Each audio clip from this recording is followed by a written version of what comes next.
एक समय की बात है, एक व्यापारी था। वह अपने व्यापार में अत्यंत सफल था। व्यापारी ऊंट खरीदने के लिए बाजार गया और उसे एक ऊंट पसंद आया और उस ऊंट बेचने वाले को उसने पैसे दिए और ऊंट खरीद लिया। ऊंट लेकर व्यापारी अपने घर आया। व्यापारी का एक खास नौकर था जो व्यापारी का सारा काम संभालता था। उस नौकर को पता चला कि नया ऊंट आया है। उसने ऊंट की काठी को उतारा और उसे बहुत आश्चर्य हुआ, क्योंकि उस काठी के नीचे उसे एक मखमली थैली मिली। थैली लाकर जैसे ही उसने उसको खोला तो उसने देखा कि उसमें हीरे थे।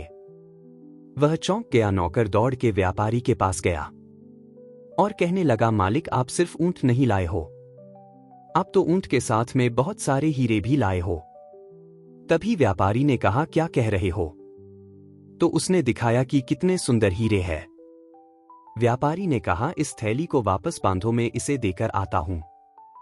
और तभी नौकर सोचने लगा कि कितना बेवकूफ मालिक है। अच्छा खासा माल हाथ में आया, वह ये वापस करने जा रहा है।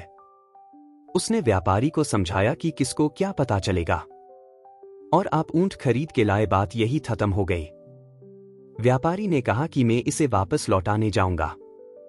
तभी व्यापारी ने वह मखमल की थैली ली और वापस उस बाजार में गया और उस ऊंट वाले को ढूंढने लगा। फिर बहुत ढूंढने के बाद वह ऊंट वाला मिला।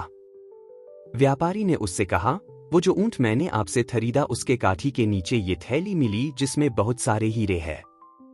तभी वह ऊंट वाला व्यापारी को बोला, क्या बात है? तभी मैं सोचूं कि वह थैली किधर गई, मिल क्यों नहीं रही है? वह आपके साथ चली गई थी। थैली मिलाने के बाद वह ऊंट वाला बड़ा खुश हुआ। उसने व्यापारी से बोला कि भैया, मैं इन हीरों से एक हीरा आपको देना चाहता हूं। आपको जो हीरा पसंद आए आप उसे रख लो। व्यापारी ने कहा, नहीं, मुझे नहीं चाहिए, मैं तो बस आपके हीरे वापस देने आया था।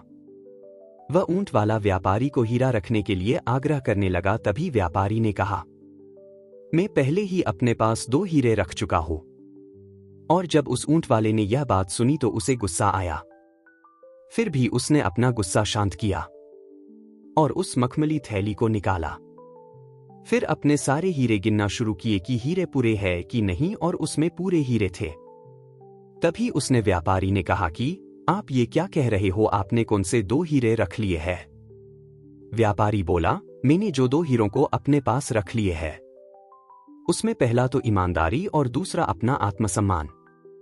यह सुनकर ऊंट वाला बेहद प्रभावित हुआ। आपके पास सचमुच सबसे अनमोल हीरे हैं। सच्ची ईमानदारी और आत्मसम्मान ही जीवन के सबसे बड़े धन हैं।